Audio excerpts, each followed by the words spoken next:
Ah, tuluh-tuluh ya orang maksakeun we. Daya manggas kewajiban orang, keur ngajaga lingkungan orang. Leres pisan.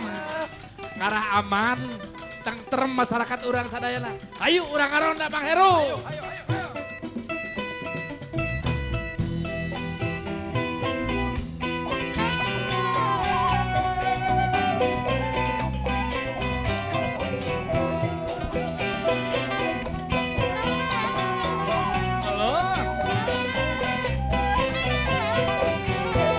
Ngaronda, urang ngaronda, ngider ngurilingan desa. Waspada kudu iatna, bisi aya pancabaya. Tengah peteng kerja rarempling, borora aya nu maling. Batang tiris eta kapulusan, si duru nia durukan.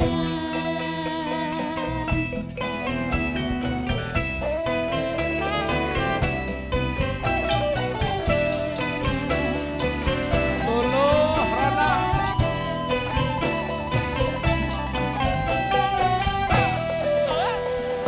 Anu ngaronda tarunggu kaseubeutnakeun, memeh marulang mendak ngaleuci kopi.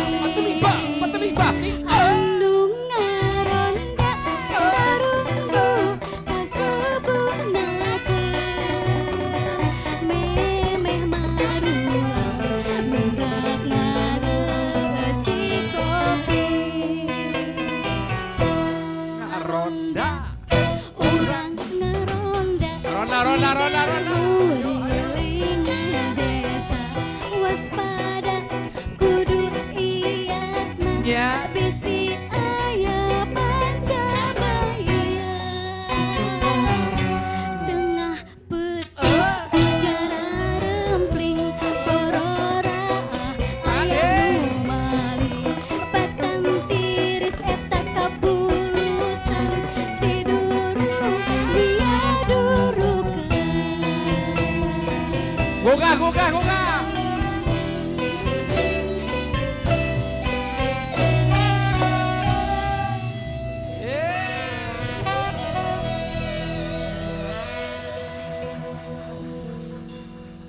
Baik, selamat malam pemirsa Bandung TV dimanapun Anda berada. Ngomong-ngomong masalah ngaronda, Teh Inong. Iya Kang Helmi, Ngaronda juga merupakan salah satu bentuk pencegahan. betul banget. Wah semangat banget ya kalau Teh Inong untuk udah ngomongin masalah ngaronda ya pencegahan semangat banget nih. Iya dong, Pencegahan seperti DBD aja maksudnya. tapi bukan itu Kang Ega. Misalkan Teh Inong pencegahan untuk menanggulangi atau mengantisipasi apa aja nih kalau untuk Kalau ngaronda? ngaronda itu pencegahan misalkan dari maling. Mhm. Salian itu Ya. Salian sama aja. Kan sama begini, aja Teh Inong. teror. Ya, Teror. Teh Inong kan yang namanya maling itu Mhm. ada yang maling muning. Bukan mending lagi Lagi-lagi. ini sapi. Lagi-lagi dibahas ya. Baik, tapi ngomong-ngomong masalah pencegahan ataupun juga teror, malam hari ini kita akan berbicara masalah pencegahan tindak terorisme ataupun juga radikalisme. Dan kita akan berbicaranya dengan santai ya, dengan rileks tentu saja.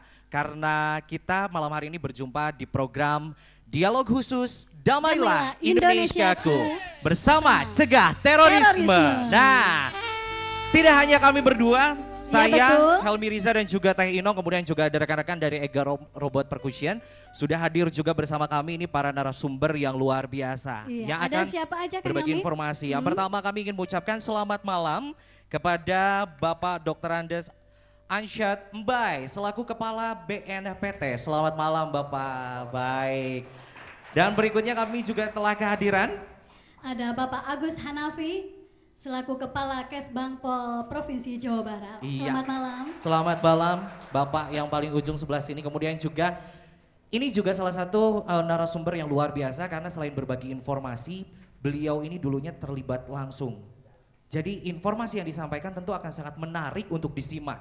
Ya. Wow, jadi penasaran ya kan? Langsung saja saya sapa selamat malam kepada Bapak Ustadz Abdul Rahman Ayub atau yang lebih akrab disapa Ustadz Ayub. Selamat malam Ustadz. Ustadz Ayub ini merupakan mantan aktivis JI.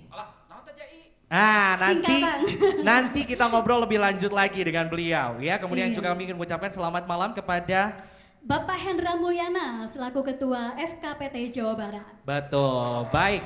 Dan di studio tidak hanya para narasumber yang siap berinteraksi ataupun juga berbagi informasi dengan Anda. Sudah hadir pula ya jajaran Muspika, kemudian juga tokoh masyarakat dan ada juga rekan-rekan mahasiswa tentunya. Mahasiswa yang nanti. Kalau mahasiswa saya tahu. Mahasiswa tahu ya. Hari ini main carangkanya mah apal. Apal ya, dan juga tentu nanti Anda juga kami undang untuk berinteraksi langsung, berinteraktif melalui line telepon kami di 721-4213. Betul sekali. Anda juga yang di studio dapat berinteraksi langsung, menanyakan langsung hal-hal seputar radikalisme dan juga terorisme pada malam hari ini, tapi nanti di segmen terakhir tentunya. Iya betul. Baik, kalau begitu, Tino mau duduk di mana nih? Kayaknya di sana aja deh. Oh, di sana yang di tengah-tengah yang ganteng-ganteng sama kayak Ega Iya Robot betul, biar ya. semangat. Oke, baiklah kalau gitu saya milih. Bukan apa-apa kalau Helmi duduk di sini, semua itu terhalangi. Penuh ya, Ega Robot perkusinya nggak kelihatan.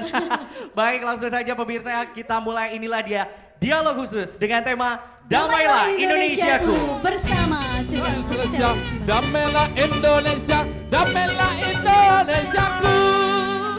Damailah cegah terorisme.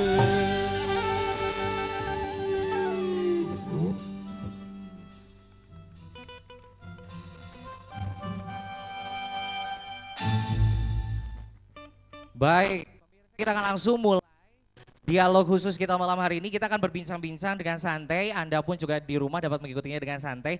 Kayaknya nggak perlu serius-serius kalau untuk ngomongin hal yang serius lah ya. Jangan yang tegang-tegang. Jangan yang Kalau tegang-tegang. mau tegang tadi siang. Nah, langsung saja yang pertama saya ingin terlebih dahulu ke Kepala BNPT Bapak Dr. Andes Ansyad Mbai. Bapak ini sebetulnya asli orang mana sih? Karena kalau saya lihat dan setahu saya Mbai ini bukan dari Jawa ataupun juga Sunda kan ya Pak ya? Dari mana sih Pak sebetulnya aslinya? Dari Pulau Buton, Sulawesi Tenggara. Pulau Buton, Sulawesi Tenggara. Luar biasa. Selamat datang di Bandung TV, di Tata Periangan, dan juga sambil nanti kita dialog silakan untuk bisa menikmati hidangan ini khas Sunda Pak ya. Baik. Oke, Pak. Sebelum kita berbicara lebih lanjut mengenai pencegahan radikalisme dan juga terorisme ya. Betul. Kayaknya masyarakat juga pengen tahu Pak. BNPT itu apa sih Pak? BNPT itu singkatan dari Badan Nasional Penanggulangan Terorisme. Badan Penanggulangan Badan Nasional Penanggulangan Terorisme. Itu kalau boleh tahu juga sejak kapan dibentuk dan ada di bawah naungan instansi ataupun juga badan apa nih di Republik Indonesia kita ini Pak? Maksudnya di bawah? Baik, maksudnya BNPT ini dibentuk sejak kapan? Ya. Dibentuknya itu tahun 2010. Sejak bulan Juli 2010 dibentuk itu, ini semacam satu lembaga pemerintahan non kementerian, jadi berada di bawah langsung Bapak Presiden, tapi sehari-harinya dikoordinasikan oleh Menko Polhukam. Oke, baik. Jadi untuk pemirsa nih Kang Ega dan juga Teh Inong yang baru mengetahui apa sih BNPT, karena selama ini saya yakin banyak pemirsa yang sudah sering mendengar istilah BNPT namun belum tahu. Untung saja tidak ada BNPM. Kalau ada? Badan Nasional Penanggulangan Nayaga. Bahaya. Jadi nggak ada profesi nayaga kalau gitu ya. Nah sekarang Pak berbicara masalah radikalisme dan juga terorisme. Sebetulnya langkah-langkah apa saja yang sudah dilakukan oleh BNPT? Iya, BNPT itu mempunyai tugas. Yang pertama itu merumuskan kebijakan penanggulangan terorisme. Dan yang kedua mengkoordinasikan semua upaya penanggulangan terorisme, baik bidang pencegahan maupun bidang penindakan, termasuk kerjasama internasional.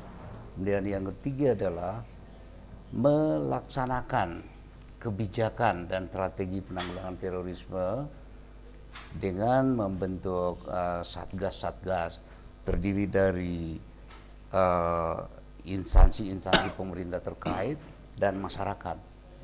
Oke, jadi sudah banyak yang dilakukan oleh BNPT dalam hal mencegah radikalisme dan juga terorisme yang ini tentu saja sebagaimana kita ketahui bukan hanya masalah sederhana tapi juga sudah menjadi permasalahan global, menjadi tanggung jawab kita bersama. Permasalahannya sangat pelik sekali Kang Helmi. Betul. Karena sulit sekali diidentifikasi masalah teroris itu. Betul. Baik, selama Bapak bersama rekan-rekan di BNPT menanggulangi atau mensosialisasikan pencegahan radikalisme dan juga terorisme, tantangan atau kendala apa yang sering kali ditemui di lapangan?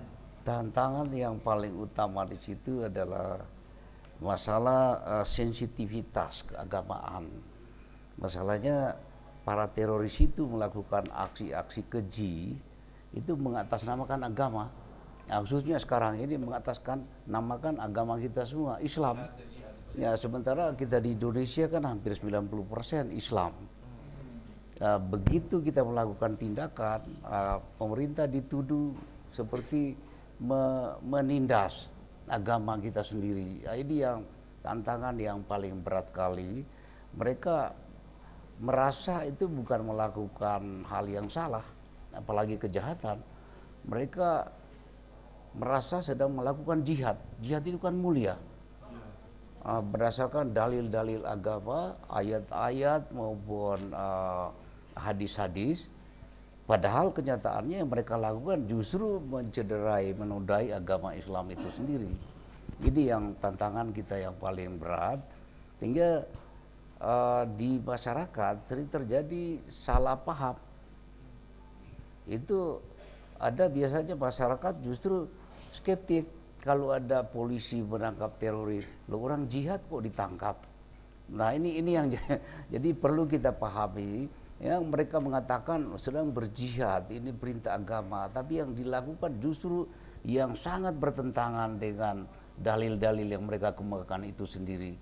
Saya kira nanti bisa kita tanya Pak Ustadz kita ini, beliau ini adalah pelaku langsung, tokoh yang membina mereka itu dulu. Termasuk barangkali dalam hal perekrutan. Bagaimana mereka memahami itu, dalil-dalil hadis itu, yang kemudian membenarkan apa yang mereka lakukan, seperti jihad.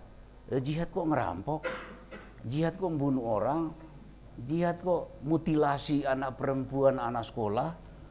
Masa merampok bank, merampok toko emas, merampok toko bangunan, itu dibilang jihad. Itu kan menodai agama kita semua. Jadi ini menurut saya ini adalah urusan kita semua ini. Betul. Bukan hanya satu agama ataupun ini juga satu golongan tertentu saja ya Pak ya. Iya. Tapi apakah kalau tadi berbicara masalah tantangannya berupa skeptis dari masyarakat yang akhirnya menimbulkan prasangka-prasangka yang kurang mendukung kelancaran kinerja BNPT. Adakah tantangan yang datang langsung dari masyarakat selain berbicara masalah agama, seperti misalkan ketidak atau kurang pedulinya masyarakat tersendiri akan perkembangan, kalau kita berbicara perkembangan peta penyebaran jaringan terorisme seperti itu, apakah masyarakat terkesan cuek atau bagaimana? Memang betul sekali itu. Terasa sebetulnya bukan ketidakpedulian dari masyarakat itu ya, tapi ya karena mereka terpengaruh oleh provokasi propaganda yang dilancarkan oleh para teroris bahwa perbuatan mereka itu adalah perintah agama. Nah, kalau sudah perintah agama kan kita semua muslim iya pasti setuju itu, dan orang yang menghalangi itu pasti jahat kan. Nah ini yang timbul seperti sekarang ini. Saya kira ini jelas sekali ya, contoh itu di Pondok Aren, membunuh polisi itu tanpa kita sadari, itu sebetulnya bukan mengancam polisi itu sendiri. Mereka mengancam negara, mengancam bangsa ini. Karena tujuan akhirnya itu bahwa NKRI ini, negara Indonesia ini tohut, pejabatnya kafir semua. Ketidakpercayaan terhadap pemerintahan seperti Pancasila itu syirik, Undang-Undang Dasar 45 itu syirik, ini kita harus ganti semua. Nah ini kan sama dengan merobohkan negara kita. Ya, negara yang paling dekat dengan masyarakat, paling depan itu ya polisi itu. Jadi jangan dilihat ada polisi satu orang yang tewas, dua orang, ya udah hanya urusan polisi kok. hanya ngancam polisi, bukan saya, itu mengancam masyarakat. Nah kalau polisinya terganggu melakukan pelayanan, melakukan tugas-tugasnya melindungi masyarakat, coba bisa kita bayangkan sana apa yang terjadi di desa-desa itu, kekacauan luar biasa. Baik. Apakah itu bisa dijadikan sebuah perkembangan dari modus para teroris? Jika kita melihat beberapa tahun lalu para teroris ini menyerang yang mengakibatkan efek secara destruktif seperti itu, namun sekarang terkesan sporadif dan saya juga sempat membaca pernyataan Bapak itu juga merupakan salah satu perkembangan atau perubahan modus yang dilakukan para teroris. Bagaimana Pak? Iya, memang sebetulnya tidak pernah berubah modus mereka, itu tetap. Karena bagi mereka siapa itu musuh? Ya, semua orang yang menghalangi, yang menghambat upaya mereka mencapai tujuannya. Mendirikan negara Islam tanda petik ya. Negara Islam menurut mereka berdasarkan syariat Islam tanda petik menurut mereka. Semua yang tidak setuju, semua yang menghambat itu musuh. Harus kita habisi. Nah, yang paling depan itu yang dilihat ya memang polisi itu. Tapi kalau polisi itu bukan polisi Jakarta, Pondok Aren, bukan polisi di Bandung, bukan Indonesia, ini di seluruh dunia. Kalau lihat di Afghanistan itu sekali polisi yang tewas itu puluhan, bisa ratusan dihajar itu. Kemudian di Irak, di Yaman, di Mesir, di negara-negara Islam seperti di Sudan, di Somali, di Mali, di Pakistan, itu terus berlangsung. Hampir tiap hari pemberitaan itu coba kita lihat di TV CNN, Al Jazeera, itu BBC, itu isinya pasti kalau sudah 1 jam sudah ada bom bunuh diri di kantor polisi, tewas sekian orang. Ini memang tren keseluruhan. Itu adalah bukti bahwa teroris yang ada ini jangan dianggap ini kacangan, kampungan. Mereka punya link secara transnasional. Nah, inilah yang sangat membahayakan. Jadi coba lihat, alasan mereka melakukan itu bukan karena alasan di sini, tapi itu di sana ada di Myanmar ada Rohingya, itu dizolimi. Wah, kewajiban kita semua Muslim untuk membela saudara kita. Enggak sampai di sana dia hajar di kampung sendiri. Nah ini kan orang yang menurut saya ini apa istilah Sunda gelo ya. Stres. Saya cukup lama berdinasti Jawa Barat ya. Jadi cukup ini. Nah, ngomong-ngomong masalah tadi Bapak sempat menyinggung link ya, Teh Inong, Egas dan juga pemirsa sempat menyinggung link, kemudian juga penyebaran serta perkembangan mulai dari modus walaupun sebetulnya tidak ada perubahan, modusnya tetap sama. Nah, untuk peta penyebarannya tersendiri bagaimana nih Pak? Untuk di wilayah Indonesia saja. Masalah penyebaran sebetulnya begini ya. Kalau para teroris itu pelaku-pelaku di jalanan itu sebetulnya kalau kita lihat dalam tataran makro begitu ya, ini tergolong orang-orang yang sesat sebetulnya, korban mereka ini, korban dari radikalisasi yang disebarkan oleh orang-orang tertentu. Ya mereka itu ya pokoknya kamu bunuh diri kamu pasti masuk surga. Sampai kalau istilah Pak JK itu ini gara-gara ada orang yang menjual surga terlalu murah. Masa bunuh orang masuk surga, masa merampok bank masuk surga? Iya itu dia. Nah, bunuh diri, wah itu nanti akan diterbangkan oleh burung hijau di kerongkongan, ditunggu bidadari. Berapa itu Ustaz? 70 apa berapa ya? Bidadari. 70 bidadari. Kurang juga, 70 juga masih kurang. Ya, ini kan ya mungkin di level seperti mahasiswa kita itu lucu, tapi bagi mereka ini diyakini itu benar karena ini ayatnya, ini hadisnya, artinya begini. Nah, orang yang membuat mereka seperti itu ini yang paling jahat. Ini yang menyebarkan ide radikal itu yang isinya katanya dia dakwah, dia fatwa, tapi isinya kok menanamkan kebencian, menanamkan permusuhan terhadap negara, terhadap orang lain. Bahkan sesama Islam pun hanya karena berbeda pemahaman, berbeda ritual, itu kafir, tersesat, bunuh. Nah ini yang bikin jadi biang keroknya.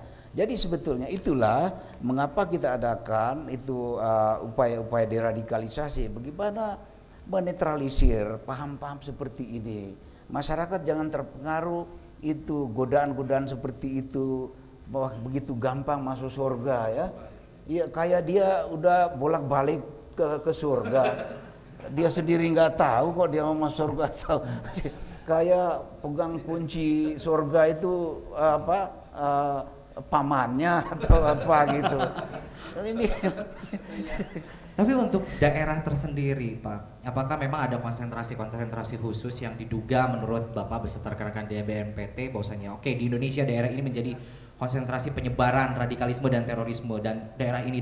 Ya, kalau itu sebetulnya bisa saya jelaskan gini, sumbernya ini ideologi radikal dari mana? Ini nanti Ustaz ini yang akan jelaskan karena beliau pernah terlibat langsung di situ. Itu sebetulnya ini bukan barang baru. Banyak orang mengatakan ini impor. Bukan impor, kita itu homegrown ya, tumbuh dari, ini kan mulai dari zamannya Kartosuwiryo. Nah, Kartosuwiryo itu di mana dulu? Kan di daerah kita kan, Kartosuwiryo.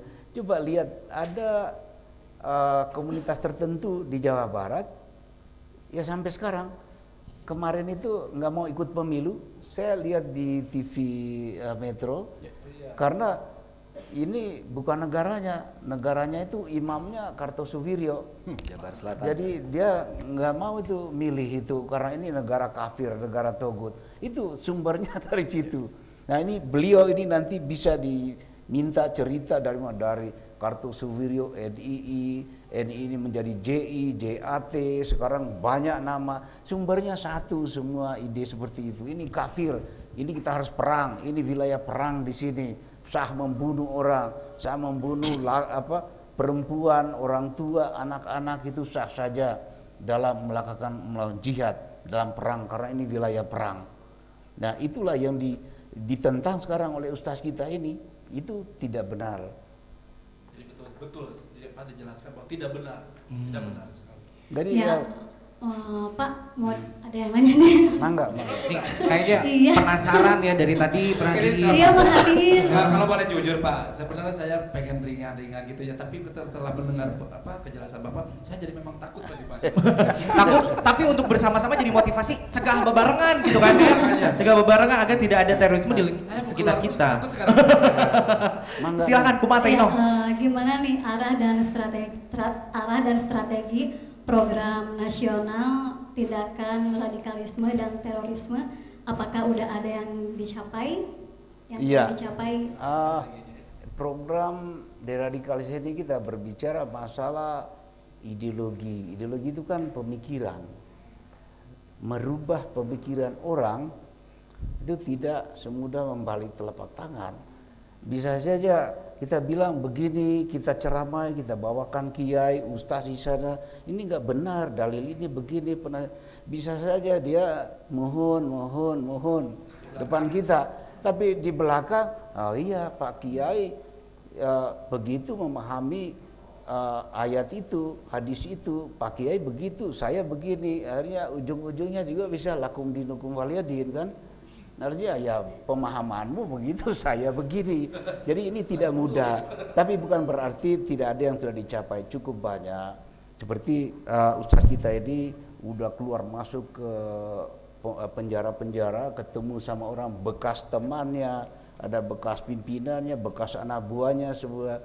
Ada yang menyadari, tapi ada juga yang masih berdebat keras ini sama beliau ini. Oke. Nampaknya ini memang dari tadi Pak Ansyad sudah menyinggung-nyinggung, ini Ustadz nih pengalamannya lebih seru nih, dia bakalan bercerita segala macam karena memang terjun langsung dulu berkecimpung. Nah ya, waktu itu kami mengharapkan untuk Anda pemirsa jangan dulu beranjak kemana-mana karena kami akan kembali setelah pesan-pesan berikut ini.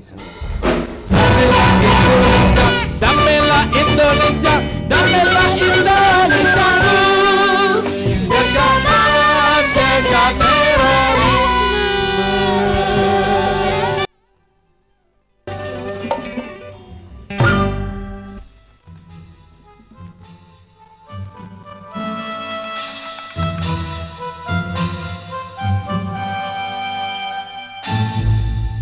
Islam mewajibkan jihad tetapi Islam mengharamkan terorisme. Terorisme harus menjadi musuh bangsa karena lebih jahat daripada maling ayam, maling sendal, maling pakaian, dan maling motor. Karena terorisme itu tidak manusiawi, tidak adil, karena yang menjadi korban itu siapa saja, dan tidak beradab. Terorisme sama seperti pengguna dan pengedar narkoba. Criminal is criminal. Terorisme harus dilawan sebagai perbuatan kriminal. Pandang mereka sebagai kriminal, bukan sebagai pejuang. Terorisme adalah kejahatan kemanusiaan. Data kehadiran orang-orang baru di lingkungan kita, jika ada hal yang mencurigakan, laporkan kepada pihak yang berwajib. Membunuh sesama manusia tak berdosa adalah tindakan kriminal. Sama juga dengan terorisme. Damailah Indonesiaku, bersama cegah terorisme.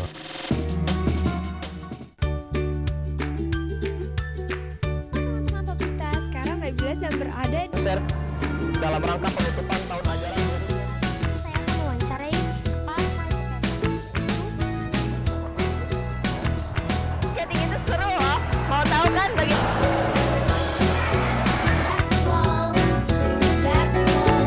Uang terkait dengan militer dan lain sebagainya. Tujuannya.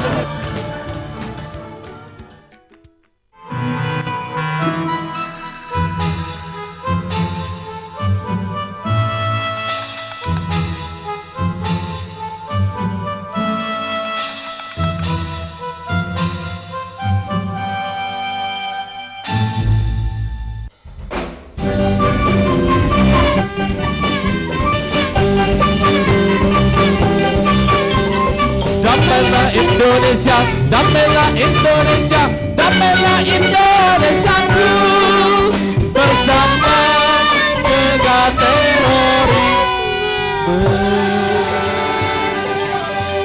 Baik, masih di Dialog Khusus Bandung TV dengan tema Damailah Indonesiaku bersama cegah terorisme. Dan kalau misalkan tadi kita sudah berbincang-bincang, bagi Anda pemirsa yang baru bergabung bersama kami, kita sudah berbincang-bincang tadi dengan Kepala BNPT. Sekarang saya ingin mengajak seseorang ini memang boleh dibilang ditunggu-tunggu kehadirannya karena bisa bercerita langsung, pengalaman langsung, karena beliau ini dulunya adalah mantan aktivis JI, seperti itu Ustadz Ayub ya, boleh dibilang. Nah, sekarang saya ingin bertanya, menurut Ustadz Ayub, bagaimana sih Ustadz menanggapi tentang radikalisme dan juga terorisme yang terjadi di Indonesia tentunya? Ya. Menurut pengalaman yang saya alami, bahwa radikal yang ada di Indonesia itu bukan dari luar. Ya, memang tadi sebagaimana dinyatakan oleh Pak Ansat Enbai, memang produk Indonesia asli awalnya yaitu NII. NII. Jadi kayaknya produk asli Indonesia itu bukan panci aja, bukan tank wajah aja, tapi juga ternyata radikalisme dan juga terorisme itu produk asli Indonesia juga awalnya. Kalau begitu, apakah Indonesia itu pengen bangga punya trademark tersendiri gitu ya, atau pengen tertinggal? Nah itu dia ya, ternyata produk asli Indonesia, Ustadz. Iya. Kan selama ini kita dengar berita atau analis bahwa ini adalah rekayasa, atau untuk ngeruk dolar, atau untuk ya apalah. Tapi saya mengalami sendiri, saya 82 tahun 82 baru kelas 1 naik kelas 2 STM. Itu sudah mendapat doktrin seperti ini di Jakarta. Sebentar, tahun 1982 ya. Ketika Ustadz naik kelas 1 STM sudah mendapatkan doktrin. Iya, ketika itu saya hadir di satu pengajian di Dewan Dakwah Indonesia. Yang tadinya saya hanya ya ikut-ikutan mahasiswa saja, saya kan belum mahasiswa waktu itu.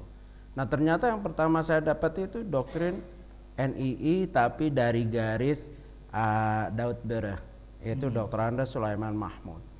Nah di situ isinya langsung ya tentang negara ini kafir, presidennya halal darahnya, menteri-menteri semua halal darahnya, apalagi TNI, apalagi polisi semua halal darahnya. Yang selama ini saya tahunya belajar halal haram itu kan makanan.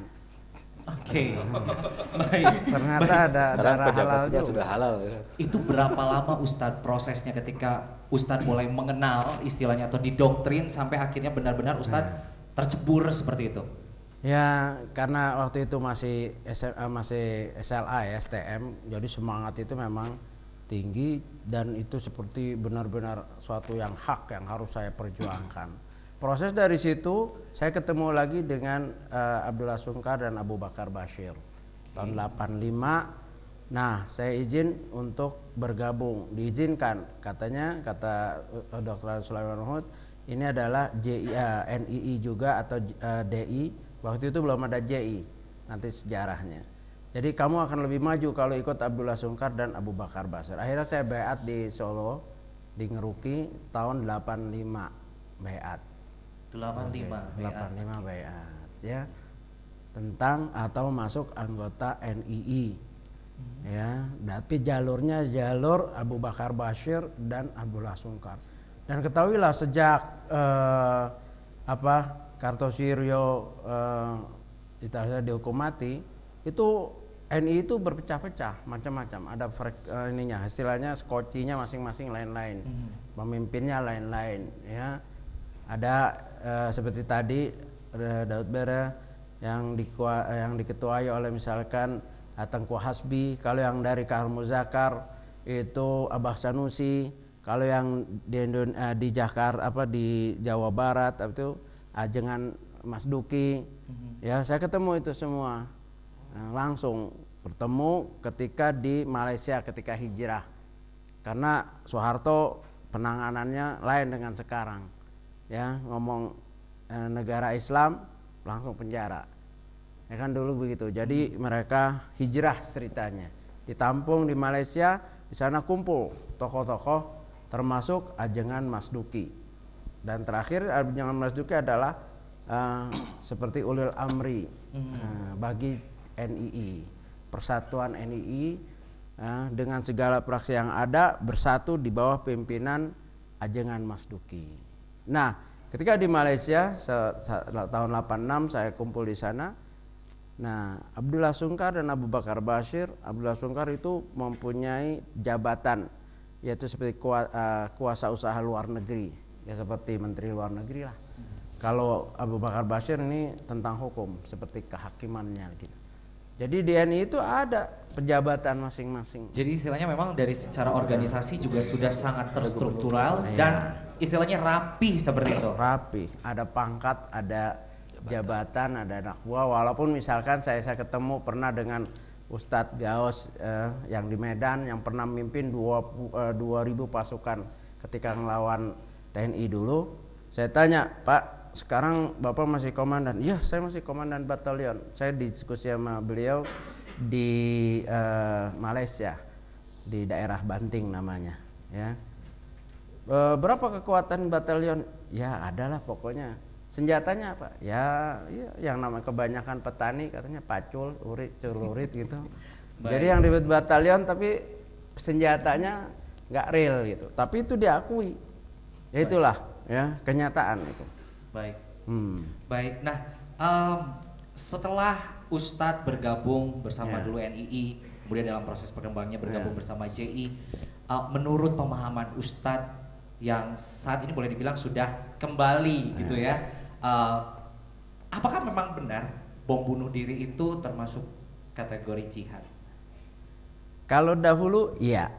Dahulu ya. Dahulu ketika saya masih dengan mereka, dengan NII, dengan JI, dalil-dalilnya ada. Ya. Atau mungkin jadi ini kalau di Arab ya gitu, gimana Pak? Ya enggak gitu. Mereka mempunyai dalil. Mereka menyatakan ini dalilnya seperti ini. Tetapi itu ya, sebagaimana isyarat dari Rasulullah SAW, sebetulnya kelompok seperti ini sudah disyaratkan oleh Nabi jauh-jauh hari.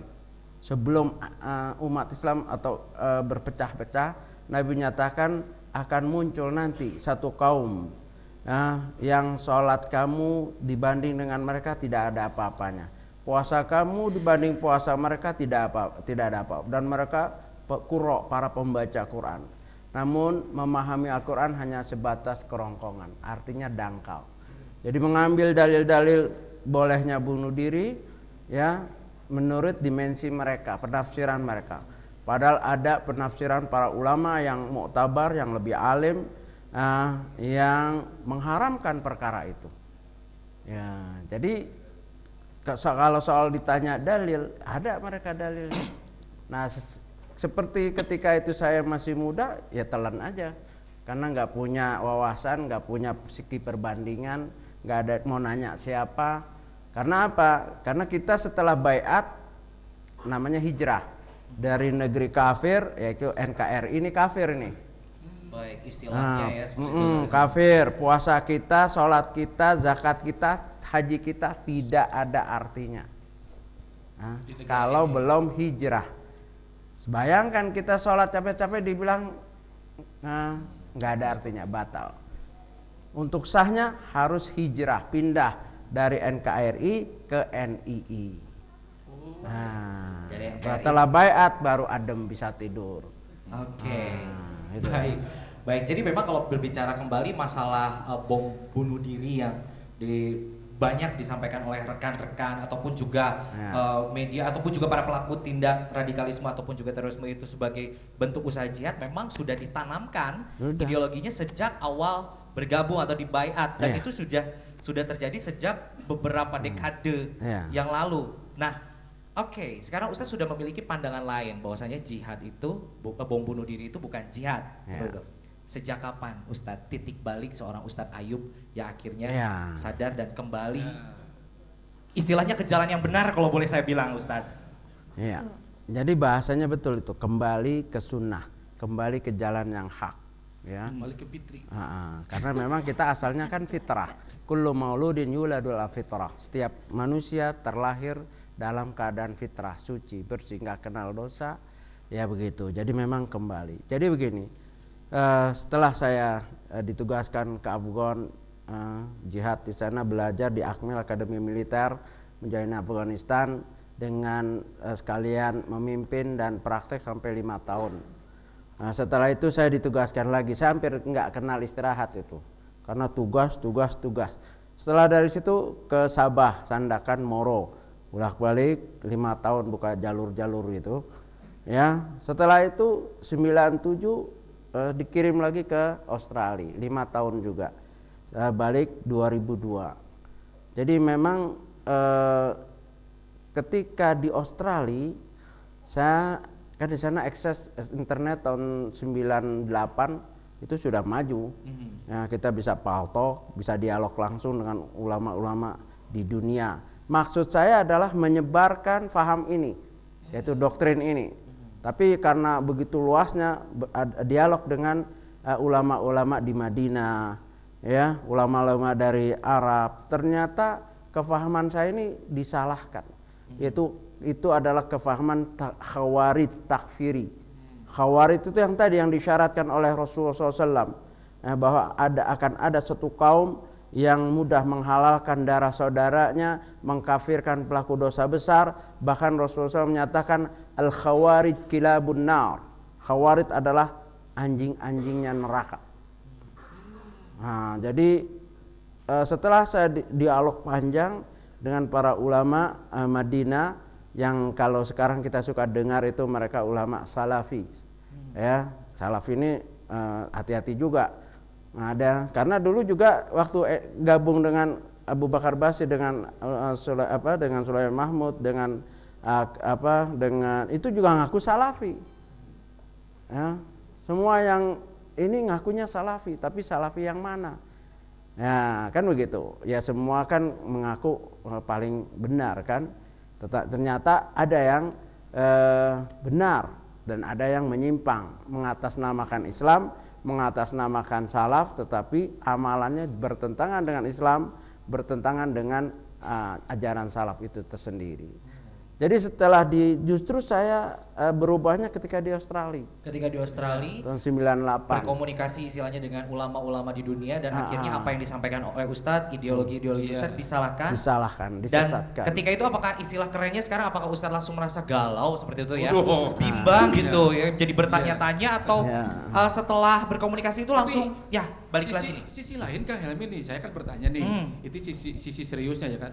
Tapi kan namanya manusia itu tidak terlepas dari keluarga. Saya ingin minta kejelasan kedekatan keluarga.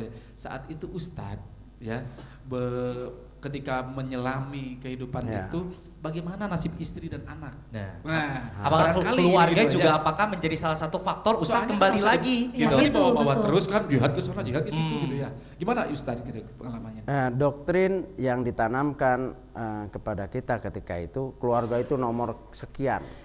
Jadi saya 5 tahun di Afghanistan tidak diketahui oleh ibu bapak, keluarga semua nggak tahu selama 5 tahun. Jadi salah satu kisah ibu saya ketika saya pergi, dan perginya pun nggak izin, begitu aja. Pergi mau sekolah, terus nggak pulang 5 tahun. Jadi, tapi belum beristri Pak? Belum. Bukan belum beristri. Artinya belum berkeluarga bersama dengan istri. Yang jelas ibu bapak, dan itu doktrin daripada gerakan-gerakan radikal adalah rahasia mutlak total, 100% rahasia. Bahkan kadang-kadang istri nggak tahu. Makanya ini yang sering diangkat oleh media. Kenapa kok dia dianggap teroris, padahal istrinya bilang suami yang baik, ini ibu bapaknya bilang hanya ngurus masjid kok ditangkap. Dia hanya seorang ustadz, dai, atau hanya penjual osongan aja ditangkap. Karena memang itu tadi ideologinya ditanamkan bahwasanya itu rahasia dan orang terdekat di samping kita pun tidak boleh tahu. Nah, berbicara masalah kembali lagi gejala yang benar, 2002 itu berarti awal titik balik Ustadz. 98 sampai dengan 2002 di Australia itu, sampai sekarang akhirnya sudah 100% kembali lagi jalan yang benar, bahkan membantu bapak-bapak di BNPT untuk mensosialisasikan. Nah, cara apa sih yang Ustadz lakukan ya untuk para mantan-mantan kombatan atau ex-kombatan untuk agar tidak melakukan hal-hal radikalisme lagi? Ya, sewaktu saya belum bergabung dengan BNPT, dengan saya sendiri, karena saya merasa berdosa, karena ada hadisnya menyatakan wa'atbi sayatal hasanata tamhuha, sertailah perbuatan buruk yang dahulu dengan perbuatan baik untuk menghapusnya. Ini panggilan hati nurani saya, karena udah banyak nyesatin orang. Saya harus juga ngajak lagi untuk ke jalan yang benar. Maka saya datangi kantong-kantong mereka dengan apa adanya, dari motor bekas yang hanya harga 1.500.000 itu C70 ya, mogok-mogok. Saya datangi itu sambil jualan, sambil apa, saya datangi kantong supaya mereka kembali. Ya, ada yang menerima, alhamdulillah ada satu kampung menerima. Yang tadinya pangkatnya sudah lurah, camat, udahlah nggak usah lurah-lurahan, camat-camatan, udah. Masa ada camat di dalam camat lagi? Kan susah. Camat bayangan istilahnya ya. Oke. Itu cara yang dilakukan oleh Ustadz. Sekarang kan kita juga sudah kehadiran ya Ketua FKPT Jawa Barat dan juga Kepala Kesbangpol. Kalau Ustadz melakukan cara-caranya sendiri untuk menyadarkan istilahnya para ex-kombatan agar kembali bersama-sama Ustadz, berdampingan ke jalan yang benar. Ini bagaimana nih upaya dari FKPT Jawa Barat dan juga Kepala Kesbangpol Jawa Barat dalam mensosialisasikan atau dalam upaya pencegahan agar Jawa Barat ini nggak dijadiin sarang persembunyian terorisme gitu.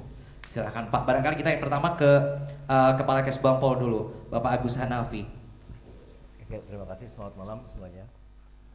Apa yang kita lakukan dalam rangka melakukan penyadaran, awareness para anggota masyarakat di seluruh wilayah Jawa Barat adalah ya dengan memberikan suatu pemahaman bahwa kita hidup dalam suatu kerangka negara kesatuan Republik Indonesia.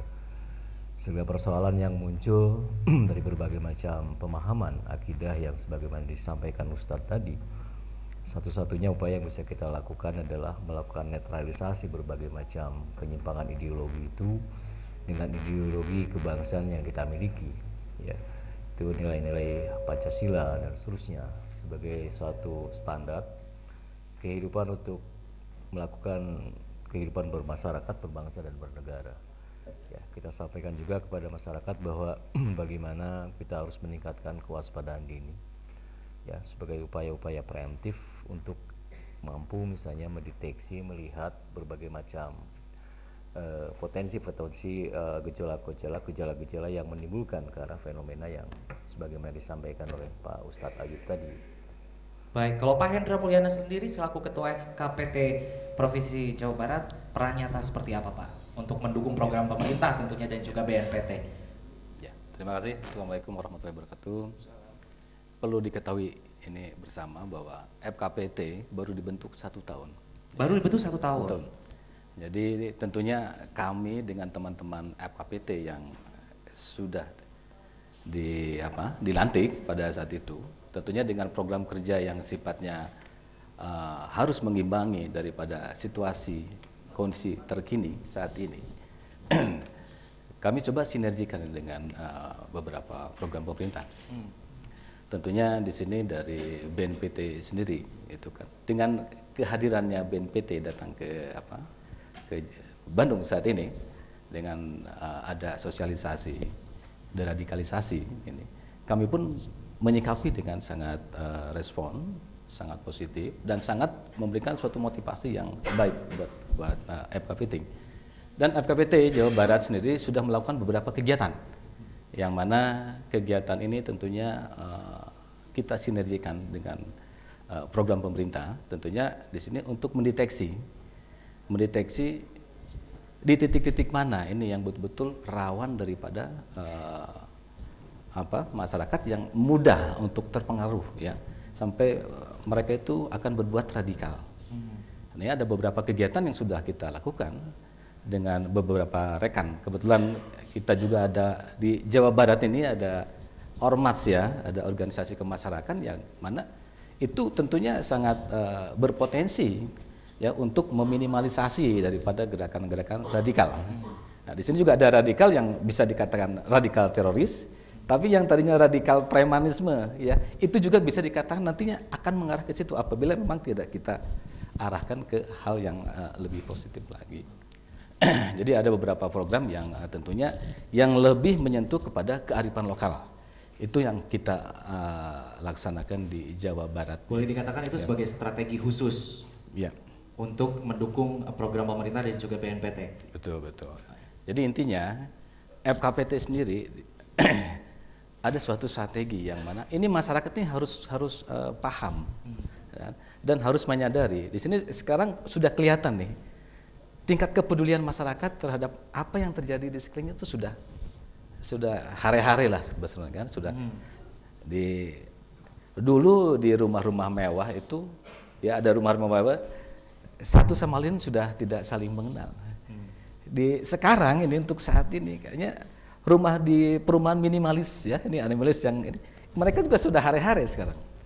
Ada beberapa kejadian yang di luar daripada teroris, ada kejadian masyarakat aja, kejadian ya, yaitu intinya mereka sudah kemarin kejadian ada pembunuhan ya, yang Bandung lagi ini nih, ya itu juga salah satu radikal yang sifatnya bisa saja ya, kalau mereka ditunggangi lebih ini akan mengarah kepada bencana yang lebih besar lagi, karena satu teroris berbuat suatu kejahatan membunuh orang.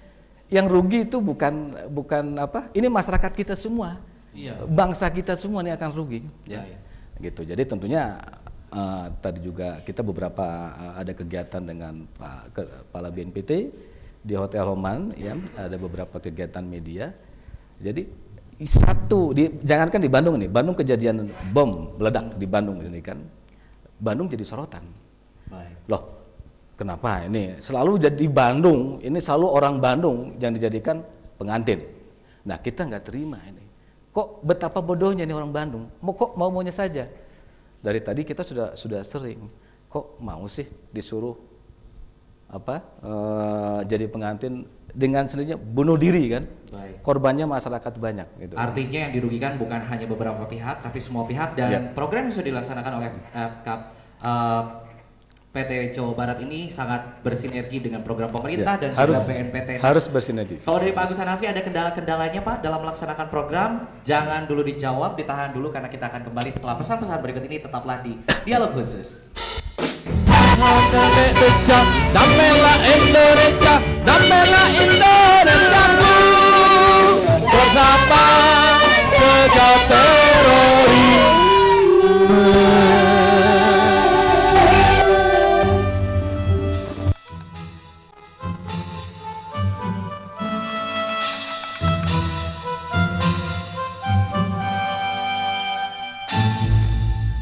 Islam mewajibkan jihad, tetapi Islam mengharamkan terorisme. Terorisme harus menjadi musuh bangsa karena lebih jahat daripada maling ayam, maling sendal, maling pakaian, dan maling motor. Karena terorisme itu tidak manusiawi, tidak adil, karena yang menjadi korban itu siapa saja, dan tidak beradab. Terorisme sama seperti pengguna dan pengedar narkoba. Criminal is criminal. Terorisme harus dilawan sebagai perbuatan kriminal. Pandang mereka sebagai kriminal, bukan sebagai pejuang. Terorisme adalah kejahatan kemanusiaan. Data kehadiran orang-orang baru di lingkungan kita, jika ada hal yang mencurigakan, laporkan kepada pihak yang berwajib. Membunuh sesama manusia tak berdosa adalah tindakan kriminal. Sama juga dengan terorisme. Damailah Indonesiaku. Bersama cegah terorisme.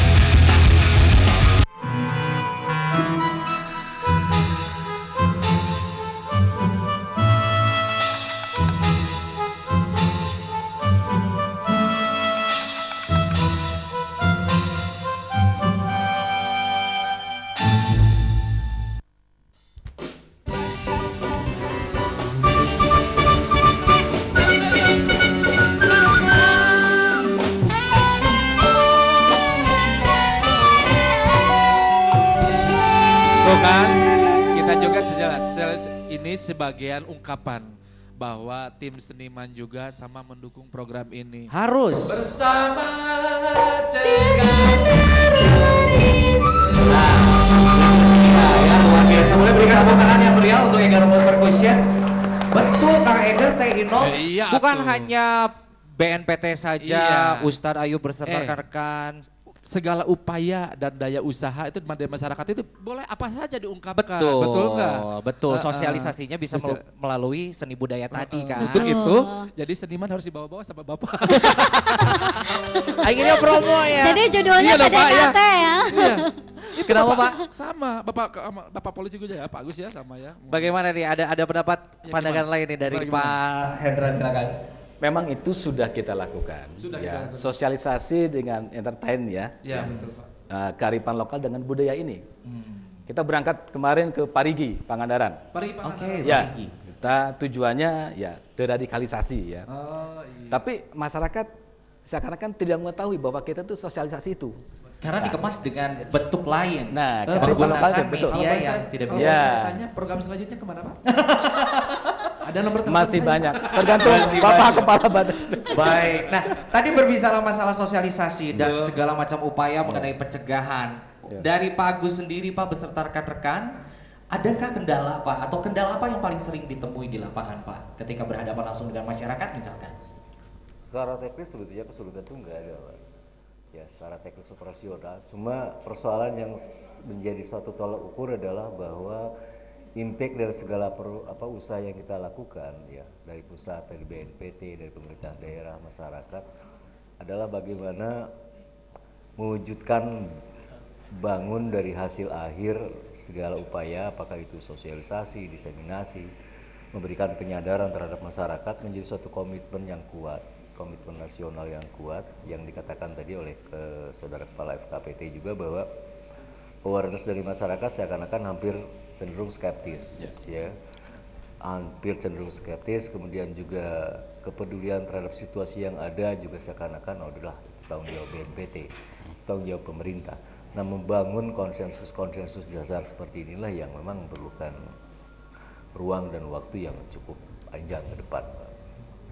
Saya kira itu Pak sebetulnya persoalan. Baik. Jadi kendala-kendalanya kurang lebih hampir sama di mana masyarakat cenderung skeptis dan memang rasanya ini perlu kesadaran yang lebih besar lagi dari masyarakat itu sendiri, lebih peduli terhadap lingkungan sekitar. Tapi bukan berarti juga menjadi mencurigai semua pihak seperti itu. Nah, kalau menurut pandangan Pak Hendra selaku Ketua FKPT Jawa Barat nih, adakah yang perlu diperbaiki dari cara komunikasi publik yang selama ini sudah dilakukan oleh jajaran pemerintahan Provinsi Jawa Barat seperti itu? Ini tentunya ya program-program pemerintah yang harus sangat menyentuh ya. Jadi kepada masyarakat.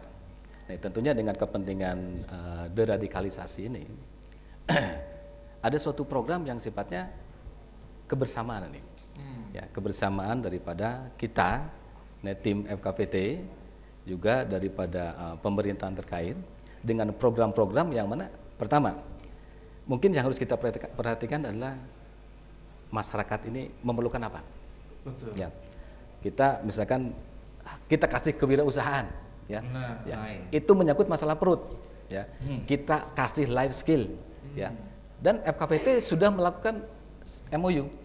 Kita sudah melangkah ke situ, kita kerjasama dengan Kementerian Tenagakerja, kita adakan MOU untuk melakukan kegiatan-kegiatan yang sifatnya pembinaan kepada masyarakat, supaya masyarakat itu tidak jenuh, ya, tidak jenuh dalam penderitaannya, gitu, sehingga dia berpikir untuk berbuat yang radikal. Betul. Ya, gitu kan. Karena dari kejenuhan itu, dari pengangguran itu timbul gejolak, Pak. Betul. Ngapain saya? Udah begini aja, jihad aja. Jadi jalur tengah, Pak, urusannya ini perut. Baik. Iya. Dimana kalau yang saya baca, dimana ketika ada keputusasaan maka orang-orang seperti itulah yang mudah dirasuki ideologi-ideologi seperti itu tadi. Betul. Dan tidak ada pembanding antara mana yang benar dan juga mana yang salah begitu, ya. Iya. Tapi Kang Helmi jadi penasaran nih. Ini kan temanya itu terorisme. Betul. Ini jadi penasaran kalau ciri-ciri dari teroris itu kayak apa sih, Pak? Nah, oke. Kayaknya itu kita langsung tanya ke Pak Arsyad, ya. Nah, iya, betul. Pak, ciri-ciri teroris itu seperti apa? Apakah orang yang pakai baju hitam-hitam, berbadan besar, tegap seperti saya, Pak? Pakai kacamata hitam. Kemudian kerjaannya setiap hari hanya nenteng-nenteng tas, baju gitu ya, koper, disimpan di terminal gitu, padahal ketinggalan gitu, Pak. Sebetulnya ada ciri spesifik sendiri tidak dari teroris ini? Saya jadi deg-degan ngomong ciri-ciri. Sebenarnya secara fisik itu tidak ada ya. Awalnya memang iya.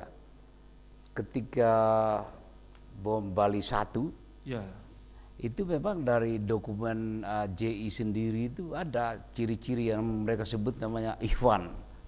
Ciri-ciri Ikhwan itu, ya, itu yang berjenggot, terus bajunya celana cingkrang, bahkan lebih spesifik lagi pakai apa, sendal gunung itu. Itu pertama. Tapi setelah berikutnya ini kan sudah diketahui, sedangkan mereka ini sangat rahasia, tidak lagi pakai seperti itu. Jadi kalau kita umumkan bilang hati-hati yang celana cingkrang, pakai sendal gunung, yang berjenggot, itu teroris, wah celaka. Kasihan juga ya, Pak. Banyak sekali fitnah. Justru banyak yang jenggotan begitu, celana cingkrang, justru yang anti teroris. Ya, seperti Ustaz. Seperti Ustaz sekarang ini sudah anti teroris. Ya. Nah, jadi kita akan salah di situ, salah besar di situ. Jadi secara fisik sekarang, ketika bom di Hotel Marriott, ini yang kedua tahun 2009, itu pelaku bom bunuh diri ini kan sudah sempat beberapa hari nginap di hotel itu sendiri. Kalau dia pakai seperti itu nggak bisa masuk. Betul. Dia masuk juga pakai celana jeans, gaya menyesuaikan istilahnya. Remaja, pakai ransel yang keren-keren itu masuk di situ. Menyamar seperti apa adanya. Sekarang kalau dia masuk di tempat anak-anak remaja ya gaya remaja. Pada bom Bali 2 ya sudah tidak ada lagi ciri seperti itu, udah pakai jin itu yang bom bunuh diri itu. Nah, yang bisa dilihat sekarang sebetulnya bukan ciri-ciri seperti itu, tapi bagaimana ucapannya, dia berbicara ya seperti itu, seperti dia berdakwah, dia mengajari orang, menasihati. Nah, itu sudah kelihatan. Yang ciri yang paling jelas di situ adalah itu kebencian, permusuhan terhadap negara ini, terhadap orang walaupun seagama tapi pemahamannya berbeda, mengkafirkan orang, menyesatkan orang. Di situ sudah.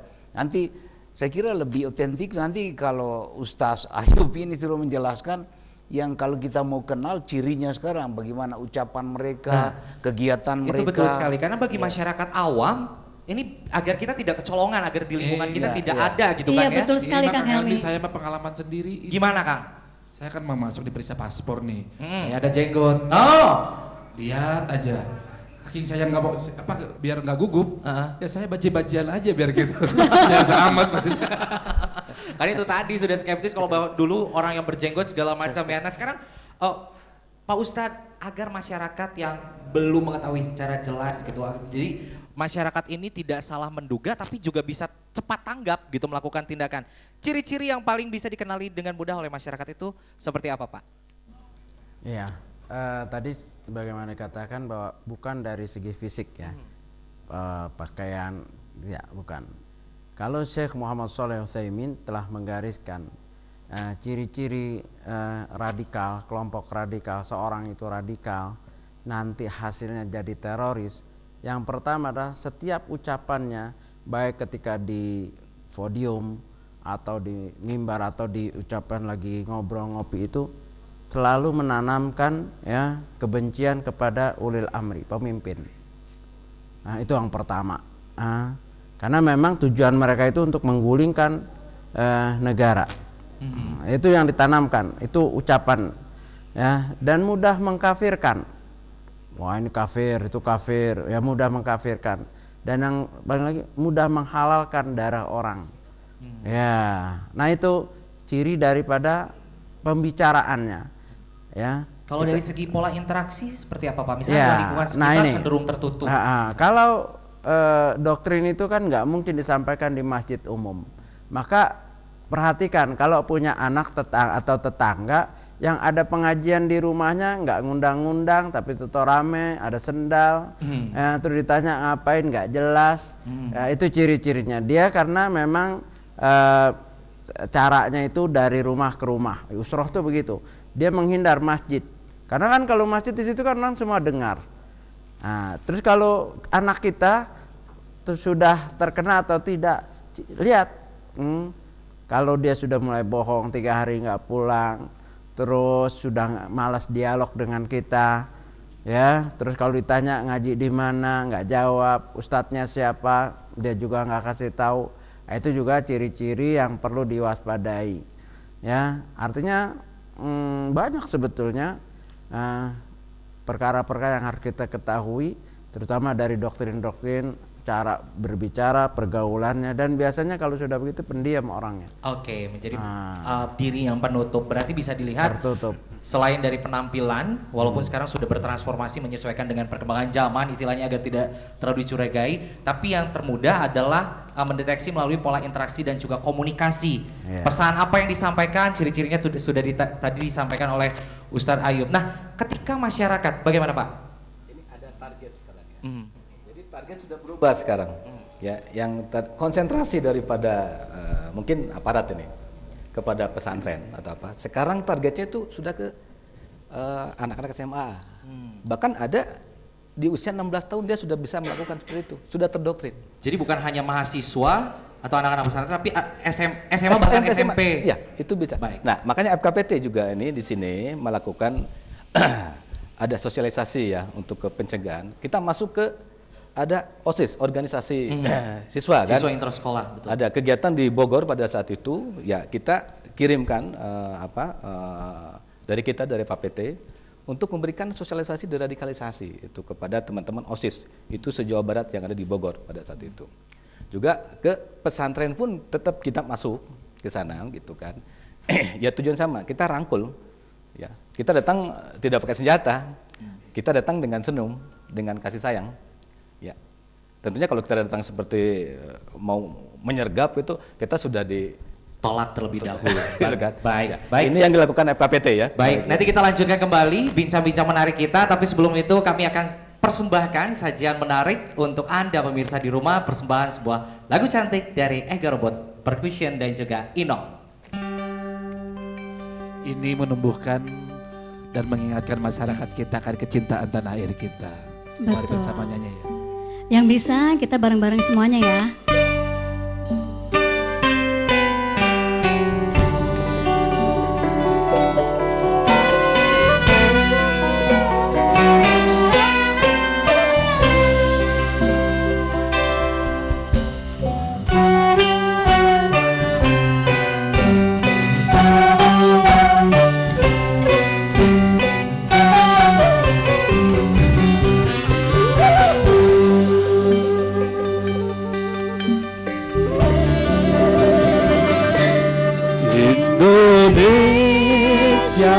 tanah air beta, pusaka abadi nan jaya.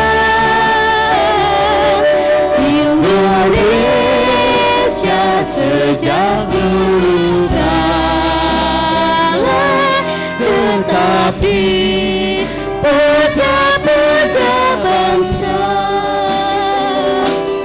Di sana tempat lahir beta, dibuai dibesarkan bunda, tempat berlindung di hari tua, sampai akhir menutup mata.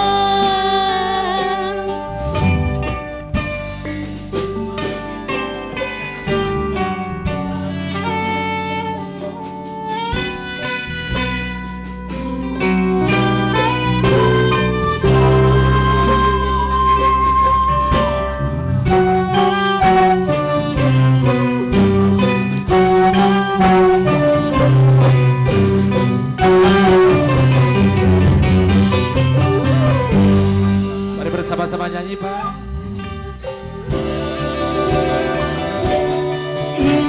Indonesia tanah air beta, pusaka abadi nan jaya.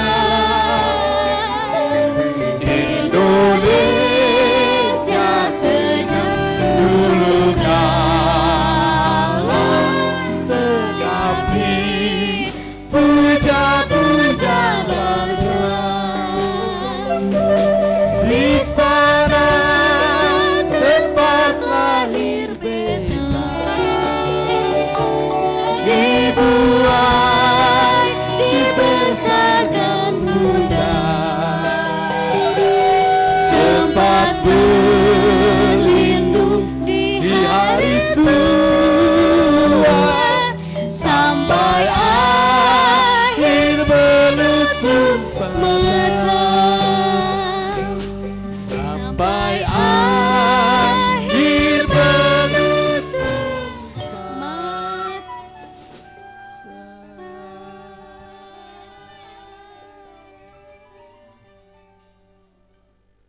Mewajibkan jihad, tetapi Islam mengharamkan terorisme.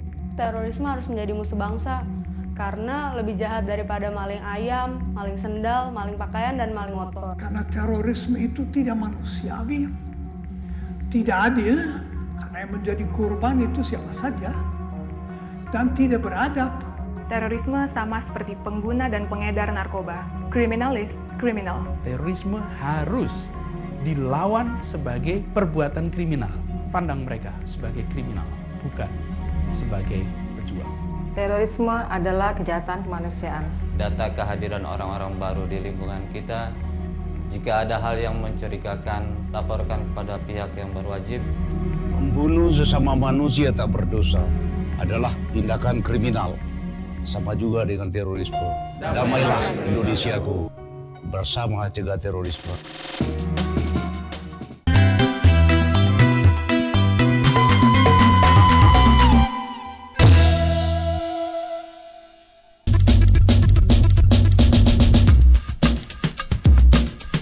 Islam mewajibkan jihad, tetapi Islam mengharamkan terorisme. Terorisme harus menjadi musuh bangsa karena lebih jahat daripada maling ayam, maling sendal, maling pakaian, dan maling motor. Karena terorisme itu tidak manusiawi, tidak adil, karena yang menjadi korban itu siapa saja, dan tidak beradab. Terorisme sama seperti pengguna dan pengedar narkoba. Criminal is criminal. Terorisme harus dilawan sebagai perbuatan kriminal. Pandang mereka sebagai kriminal, bukan sebagai pejuang. Terorisme adalah kejahatan kemanusiaan.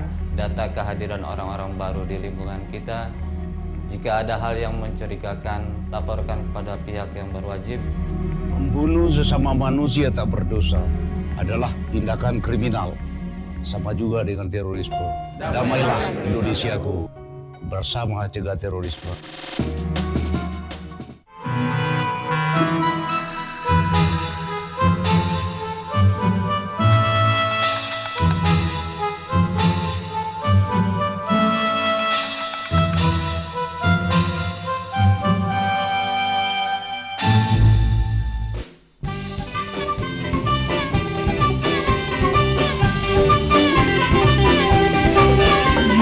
Damailah Indonesia, damailah Indonesia, damailah Indonesia bersama cegah terorisme.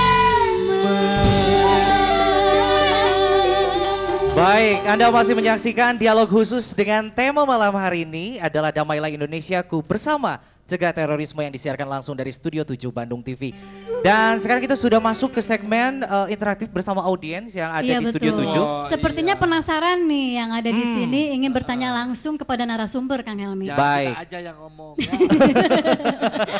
Baik, karena kita juga sekali lagi saya ingin mengingatkan bahwasanya di tengah-tengah saya setelah hadir Bapak Dr. Andreas Ansyad Mbai selaku Kepala BNPT, kemudian juga Bapak Agus Hanafi, Kepala Kesbangpol Provinsi Jawa Barat, kemudian juga ada Bapak Abdul Rahman Ayub atau Ustadz Ayub, ini mantan aktivis CI, kemudian juga ada Bapak Hendra Mulyana selaku Ketua FKPT Jawa Barat. Ini narasumber terpercaya. Saking semangatnya, saking semangatnya sampai narasumber terpercaya. Betul. Semangat. Baik, kita langsung memberikan kesempatan kepada yang hadir. Baik, silakan dengan Bapak siapa, kemudian pertanyaannya ditujukan kepada narasumber yang mana, silakan. Assalamualaikum warahmatullahi wabarakatuh. Waalaikumsalam. Saya Jajang Kurnia, Lurah Kelurahan Sukamiskin. Mungkin saya bertanya kepada Pak Bapak Ketua FKPT Jawa Barat. Ini apa cara yang efektif untuk melibatkan mungkin masyarakat dalam dalam upaya mencegah terorisme ini, Pak? Jadi mungkin tadi banyak dikemukakan ya. Mungkin untuk yang paling efektifnya itu bagaimana gitu kan untuk mencegah dari kegiatan terorisme ini. Mungkin itu aja. Baik. Wassalamualaikum warahmatullahi wabarakatuh. Waalaikumsalam warahmatullahi wabarakatuh. Terima kasih Pak Lurah Sukamiskin. Ini lurah asli ya Ustadz ya? Lurah Bukan asli. Bukan lurah bayangan. Kan tadi ada jabatannya lurah bayangan, camat bayangan gitu. Silakan Pak langsung dijawab. Lurah NKRI. Ini lurah NKRI. Bukan lurah KW ya. Baik, silakan Pak. Terima kasih Pak Lurah. Kebetulan rumah saya dekat Pak, saya di Ciputra Baru, dekat dengan Bapak ini kan. Jadi ini FKPT sendiri Pak, ini tentunya dengan program-program yang sudah kita canangkan, gitu kan. Tentunya dengan kebersamaan dengan masyarakat ini kita juga menginginkan masyarakat berperan serta, aktif tentunya kan. Nah kita dengan tim yang ada di FKPT pertama 40 orang Pak. Sekarang yang real jadi 8 orang, tapi 40 justru akan kita kembangkan. Ya. Ini juga kita menyentuh kepada instansi-instansi, termasuk Bapak juga di kelurahan kita masuk juga Pak. Ya, pendeteksian kita masuk juga ke kelurahan, masuk juga ke RT RW. Nah, kita sedang setting seperti itu. Nah, kemarin kita melakukan ke wilayah-wilayah yang jauh dulu yang memang itu harus segera ada penanganan yang khusus gitu. Tapi memang ini yang sangat berat itu sebenarnya ada di pencegahan Pak. Karena kita tidak berhenti. Dari awal sampai kapanpun pencegahan sudah harus mulai dilakukan gitu Pak. Nah, dengan pendekatan kepada stakeholder yang ada, tentunya dengan aparat-aparat terkait juga. Kami juga kerjasama dengan Kominda, Komunitas Intelijen Daerah kita kerjasama juga dengan tentunya di sini ada RT, RW, dan ini ormas pun kita libatkan Pak. Karena organisasi kemasyarakatan jaringannya itu sudah ada, memang ada di bawah gitu. Ini kita lakukan ya, kebetulan di Jawa Barat juga sudah hadir Pak, sudah ada Forum Ormas Jabar, Forum Ormas LSM dan Komunitas Jawa Barat. Ini kita rangkul. Waktu kita deklarasi di tanggal 17 Juli tahun kemarin di Gasibu, kita melibatkan semua. Itu dengan tema deradikalisasi. Ternyata masyarakat sangat ingin bergabung dengan kita. Nah, tentunya dengan pendekatan-pendekatan kearifan lokal yang kita canangkan seperti itu, tentunya kita akan datang kita akan mendatangi kepada aparat-aparat yang ada di sampai ke tingkat RT RW. Nah, tentunya ini juga perlu dukungan daripada BNPT, karena BNPT juga ini tidak main-main Pak, sangat serius. Ya, baik melalui media massa, baik media elektronika. Cuman kadang-kadang ini, mohon maaf ini kepada media massa dan media elektronika, kadang-kadang pemberitaan ini selalu, mohon maaf, bisnis ya. Kita pernah melaksanakan suatu kegiatan yang sifatnya betul-betul untuk masyarakat, ya, tidak ada nilai bisnisnya. Nah, tapi ternyata waktu kita deklarasi, ya, deklarasi Forum Ormas dan FKPT Jawa Barat di Lapang Gasibu, itu pemberitaan di media nggak ada. PR itu yang merasa tinggal di Punten, tinggal di Sunda. Kita orang Sunda lah di sini kan. Tapi berita itu tidak ada, padahal itu berita besar. Dari pusat hadir semua. Pak Gubernur itu yang ini kan. Nah, tapi pemberitaan itu tidak ada. Pas besoknya ada kejadian, di situ kekerasan yang sangat ada berantem antara Ormas Gibas, Ormas Manggala Garuda Putih sama BBC. Besoknya tuh ada berantem di kabupaten, itu di headline paling depan, berdarah-darah. Dan ini seakan-akan ya kita sudah berbuat seperti itu, tapi tidak direspon oleh, nah seperti itu. Jadi kami mohon juga kepada semua saja ini stakeholder yang ada, kita ya untuk Indonesia tercinta ini harus berbuat, tapi bersama-sama. Iya. Ulah pahare-hare, ya. Gitu aja benar. Sajagona program ti Bapak, ti pemerintah. Kalau tidak didukung oleh masyarakat, percuma. Ya. Pamit di Rojo mah istilahnya mah. Ya tentunya nanti akan ke Bapak juga. Kita akan mungkin audiensi ke Bapak-bapak juga. Ini tugas Pak Lurah. Ya. Karena di kita Pak, kebetulan kita didukung dari staf-staf pengajar juga di kepengurusan FKPT, ada yang dari UIN, juga ada dari Kiai, ya, ada dari organisasi kemasyarakatan. Baik, gitu, baik. Intinya dilakukan cara efektif itu melalui pendekatan secara persuasif ya. ke masyarakat, bahkan mulai sampai istilahnya titik terendah di masyarakat pun disentuh oleh beliau-beliau ini. Baik, pertanyaan selanjutnya barangkali dari, ya silakan Bapak. Baik, selamat malam. Assalamualaikum warahmatullahi wabarakatuh. Saya Wawan Ruswan dari Jiwa Nusantara, Bandung Kus Plus Community. Ya. Jadi pertanyaan sederhana, barangkali dari dulu itu kenapa ya namanya persoalan terorisme itu tidak pernah kunjung selesai. Sebenarnya akar permasalahan itu apa? Di samping keyakinan, tadi teroris dengan ANI itu sebenarnya persoalan keyakinan. Tapi sebenarnya akar permasalahan yang sudah katakanlah terdeteksi baik oleh BNPT maupun FKPT itu seperti apa? Mohon penjelasan. Terima kasih. Baik, terima kasih. Barangkali silakan kepada Bapak Ansyad untuk menjawab pertanyaan tersebut. Iya, baik, terima kasih. Akar permasalahan terorisme, banyak sekali teori yang bisa menjelaskan itu ya. Ada yang mengatakan, ini karena faktor ekonomi, karena kemiskinan. Ada yang mengatakan itu betul. Ada yang mengatakan ini karena faktor pendidikan, rendahnya pendidikan. Ada yang mengatakan ini karena masalah politik. Orang yang merasa kecewa karena biasanya termarginalisasi. Misalnya loh di daerah ini kita kan mayoritas suku ini, kok yang jadi bupati ya sana melulu. Nah itu semua bisa ada, tetapi tidak ada single faktor itu, tidak ada faktor tunggal. Orang miskin tidak otomatis kan jadi teroris, bahkan banyak bukti terbalik. Itu Nurdin Top, Dr. Azhari nggak miskin, nggak kurang makan sekolah itu. Bin Laden nggak ada kurangnya apa-apa itu, tapi dia begitu. Jadi yang benar adalah memang semua faktor itu ada kemiskinan, masalah politik, segala macam, itu bermuara kepada rasa diperlakukan tidak adil. Nah nih, coba lihat tema-tema mereka itu yang radikal-radikal, yang teroris maupun radikal non-teroris, ini tidak adil, tidak adil, tidak adil. Tema tidak adil. Bukan di Indonesia saja, di dunia Arab, di mana-mana selalu gitu ya, tidak adil. Tidak adil karena ekonomi, bisa karena pendidikan, karena politik, semua ada itu. Gitu. Tapi juga kita tahu orang diperlakukan tidak adil belum tentu dia jadi teroris. Bahkan justru dia lebih taat, beribadah segala macam, dia sabar, dia tawakal. Tapi yang jadi masalah adalah rasa ketidakadilan ini berlangsung begitu lama dan melebar jangkauan luas. Kemudian datang orang atau kelompok orang dengan ideologi radikal seperti tadi itu. Ini tidak adil. Ini hak kita.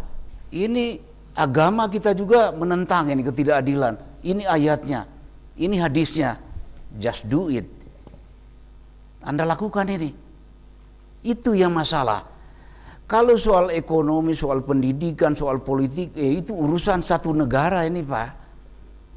Menteri Koordinat Bidang Perekonomian ada program MP3EI, Master Plan Percepatan Pembangunan Ekonomi Indonesia, ada BLT, ada apa, ada pendidikan, ada BOS itu, tapi tidak seperti membalik telapak tangan kan itu, dan itu juga tidak jaminan.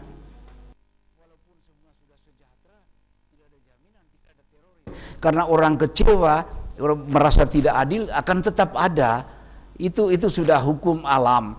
Setiap komunitas pada satu komunitas yang minoritas di situ yang merasa kecewa. Itu kalau di teori secara ilmiah itu biasanya secara internasional itu kalau kita baca ya, itu namanya ada yang disebut dengan minority disappointed minority group.